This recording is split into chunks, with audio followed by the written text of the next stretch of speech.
We met back in high school, actually. I was in 10th grade, she was in 9th grade. We were actually best friends at the time.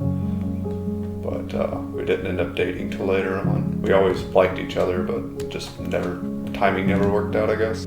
I think I liked him first. We met in high school.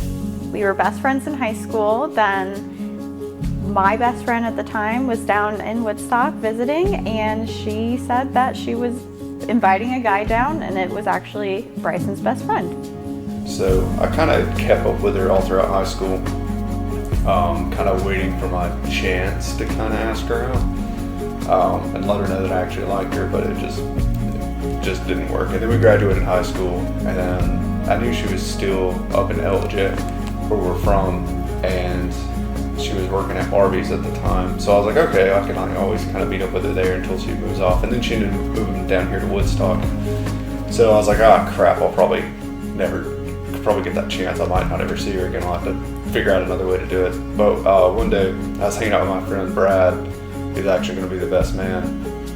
And he was talking to a girl that was down here, and they were best friends.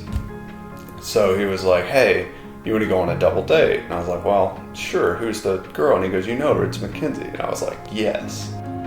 The first day he drove down to Woodstock with his friend to meet me with my friends, he was like full in. He was not hiding anything. He was very blunt about it, not holding back. But I mean, from there I kind of figured, oh, we're done now. There's nothing else we need to do. The first day he drove down, he was in a button up. He looked really fancy. We were gonna do a picnic, so I got her favorite food. It was Chipotle,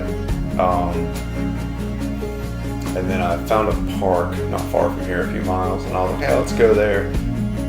And then he made a picnic with Chipotle, but I'm not a fan of being outside. And it was like 90 degrees that day, so we ended up just actually going back home. So I was just going along with it, and we went to the park, and it was so busy. It was so hot and gross out. That was like, we can totally just go back to the house and eat in my room. And that's what we did. We came home, we lit a candle, we watched, I'm guessing it's probably Bob's Burgers, and ate Chipotle in the floor.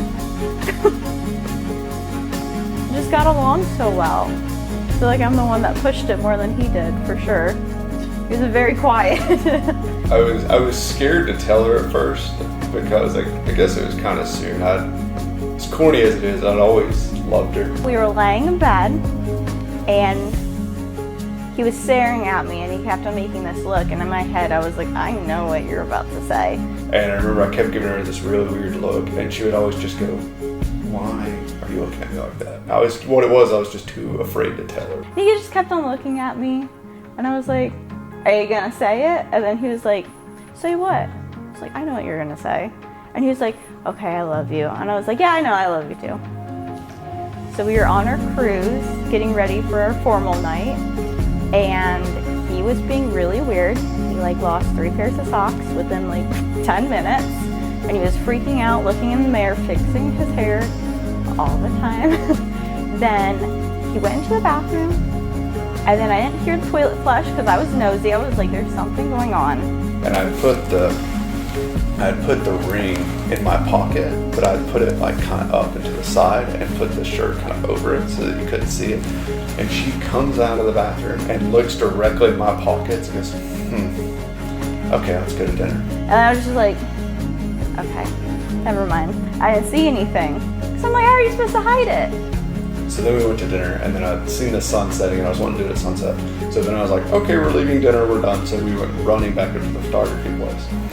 And then we were taking all these pictures and stuff, and we finally get to the back of the boat, and I was like, Mackenzie, she needs light. Will you go up there and check the light for her? She goes, yeah. So she walked over there, and I looked over at the photographer, and I was like, hey, I'm gonna propose. And then I just went running over there, and the photographer was freaking out. So and I was like, just cue me when. She's like, okay. So she had her face one way, and then she told her to turn around, and I got down on one knee, and I looked up at her, and I froze. And then I turned around, and he was down on one knee, And he said, will you bloody marry me? After pausing for like 20 seconds, it felt like. And she was smiling. She wasn't crying or anything like that. And then she kind of looked at me like, what are you doing? I was like, oh, my bad. Will you bloody marry me? So that's how I proposed. She said yes. It was